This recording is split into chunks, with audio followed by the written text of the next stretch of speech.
Roxy rides hit the market a few years ago, the Kia Soul turned out to be the surprise home run. They sell as many of these things as twice the XB and the Cube combined. So when you go to refresh this car, you don't screw around. Let's take a look at the 2014 Kia Soul.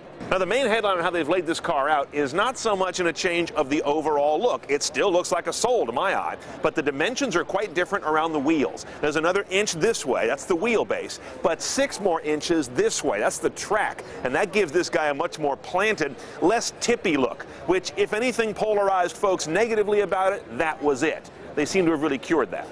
Now, inside, a big difference in the cabin quality of the new Soul. Used to be pretty Spartan and squared off in here. Look at this, all organic shapes now, whether you like that or not. I think it looks a lot better. Lots of soft materials with a better kind of a quality to them and a completely different look, dominated by this big boy, an optional 8-inch LCD. In here, you can have Yuvo e-Services. That's their connected platform that, among other things, lets you flick through things like a smartphone and kind of toss the screen up and down, as opposed to those clunky page up, page down interfaces you normally see in cars.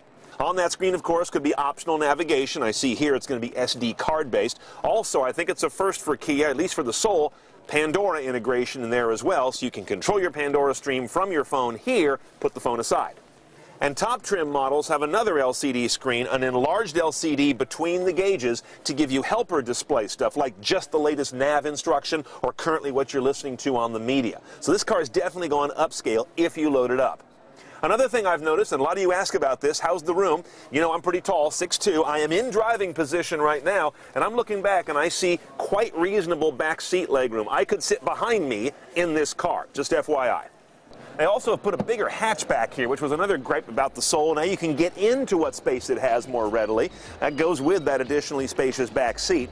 Up front, the engines are not bigger, but they're very high-tech. A 1.6 or a 2-liter direct injection gasoline 4. Now, pricing and availability on this car are still somewhat up in the air. Third quarter in showrooms, they'll nail the price down as they get closer to that.